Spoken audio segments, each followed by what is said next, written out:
যে শারীরিক সমস্যা যদি আমি মানে চাহিদা যদি পূরণ যদি করতে চাই, তাহলে একমাত্র আমাদের বাংলাদেশে যারা থাকে, বাংলাদেশের মানুষ ও বাংলাদেশে, তাহলে তারাই পারবে, অন্য কেউ পারবে না। প্রবাসীরা পারবে না।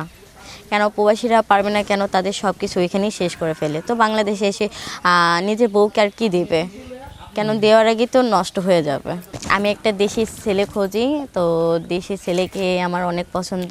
আমার একটা মনের মানুষ লাগবে। যদি দেশি যদি হয় তাহলে সব আমার সাথে যোগাযোগ করবেন। আর যারা প্রবাসে থাকে তাদের সাথে আমি কোনো যারা প্রবাসে থাকে অবশ্যই তারা আমার মনের মানুষ হবে না। যদি আমার মনের মানুষ যদি হতে চায় তাহলে আমার বাংলাদেশে একটা মানুষ লাগবে। আর যারা বাংলাদেশে কর্ম করে খায় তাদেরকে তাদের বউ হওয়াটাই মানে বেটার মনে করি। আর যারা প্রবাসে থাকে তারা শুধু একটাই চিন্তা করে, টাকা টাকা টাকা। আচ্ছা, টাকা দিয়ে কি সবসময় কি ভালোবাসা পাওয়া যায়? টাকা দিয়ে কি সবসময় কি শরীরে জ্বালা মেটানো যায়? যায় না। কিন্তু সবসময় একটা জিনিস চিন্তা করতে হবে, সেটা আমার শরীরের কথাও ভাবতে হবে, সেটা আমার ইয়ের কথাও ভাবতে হবে। পরিস্থিতিটা মানুষের যেমন হয় তেমনই কিন্তু পরিস্থিতির কারণের জন্য কিন্তু একটা মানুষ কিন্তু খারাপ হয়। আর যারা প্রবাসে চলে গেছে তাদের বেশিরভাগ মানে সন্তান, ওয়াইফ সবাই কিন্তু পরকীয়া করে কিন্তু চলে যায়। আর পরকীয়া কেন করে? সেটা তো পরকীয়া করে মানে শরীরের জন্য, তাই না? যেমন মানুষের পেটের ক্ষুধা আছে, তেমন তো শরীর তো একটা ক্ষুধা আছে। সেই ক্ষুধাটা শারীরিক সমস্যার জন্যই কিন্তু সেটার জন্য আবার ফেরা পরকীয়া করে। এখন যদি শারীরিক সমস্যাটি যদি না মেটাতে পারে তাহলে কি মানে একটা মানুষের, প্রবাসী মানুষের বউ কি কেউ কি হতে পারে? আর প্রবাসী মানুষের কাছে কি থাকতে পারে? কেউই থাকতে পারবে না। আমি তো পারবোই না। আমার এমনই একটা মানুষের দরকার, সেটা হচ্ছে বাংলাদেশে থাকবে, বাংলাদেশে রিক্সা চালাক, তা তো কোনো সমস্যা নেই। যদি রিক্সা চালকও যদি হয় তারপরও আলহামদুলিল্লাহ। কেন দিন শেষে রাত্রে আমার কাছে আসবে, আমার কাছে এসে আমাকে ভালোবাসবে। 1 টাকা কামাক, তা তো আমার কোনো আফসোস নেই। কেন টাকা দিয়ে কখনো ভালোবাসা পাওয়া যায় না। ভালোবাসা পাইতে গেলে তার একটা মন লাগে, তার আদর সোহাগ লাগে। আর টাকা আজ আছে তো কাল থাকবে না। টাকা এক হাতে কামে আর এক হাতে ভাঙে। আচ্ছা, টাকা দিয়ে কি সবসময় কি মানুষকে কিনতে পারে? পারে না। তো আমি এমনই একটা মানুষকে চাই, সেটা হচ্ছে আমার ভালোবাসা দিয়ে আমি একটা ভালোবাসার মানুষ কিনতে চাই। যদি এমন মানুষ যদি থেকে থাকেন তাহলে অবশ্যই আমার সাথে যোগাযোগ করেন।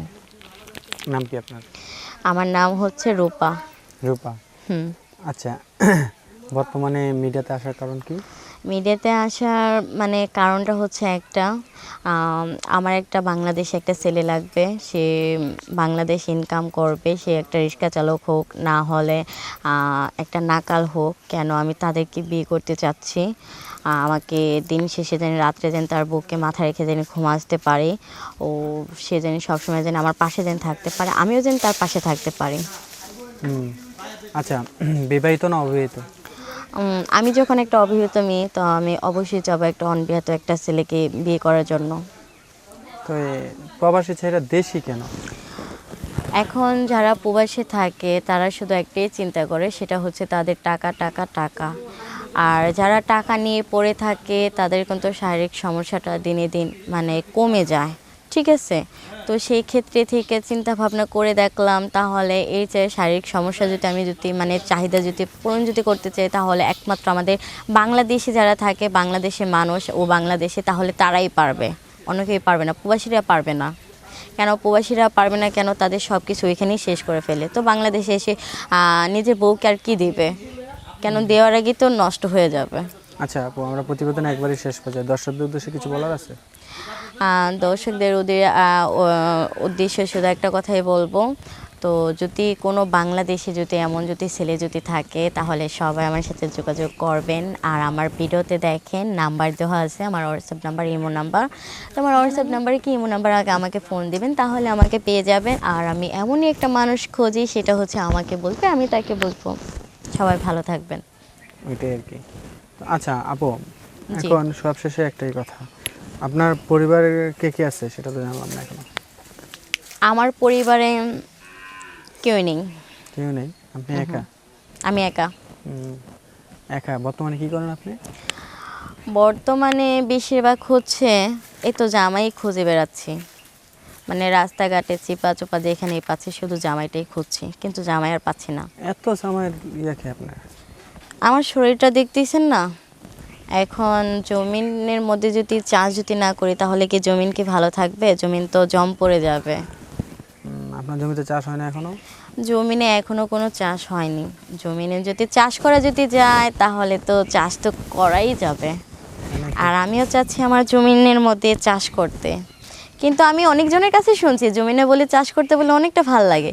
তো আমিও ভাবছি বান্ধবীরে, তো জমিনে যখন এতই যখন চাষ করা যায় তাহলে তুই জমিনটা কই থেকে চাষ করছিস আমার একটু বলে দে, আমিও জমিটা চাষ করে নিয়ে আসবো। তো আমাকে পরে বলে দেখ এরকম একটি আছে মিডিয়া আছে, তাহলে ওইখানে যা, ওইখানে গেলে বাদে তুই জামাইও পাবি, তোর জমিনও চাষ করতে পারবে।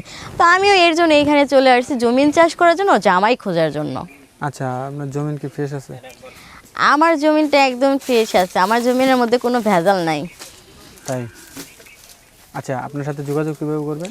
আমার সাথে যোগাযোগ করার একটাই মানে উপায় আছে, সেটা হচ্ছে আমার ভিডিওর নিচে দেখবেন আমার ইমো নাম্বার হোয়াটসঅ্যাপ নাম্বার দেওয়া আছে, সেইখানে নাম্বারটা নিয়ে তারপর আমাকে ফোন দিতে পারবেন। ফোন দিলে বাদে আমাকেই পাবেন।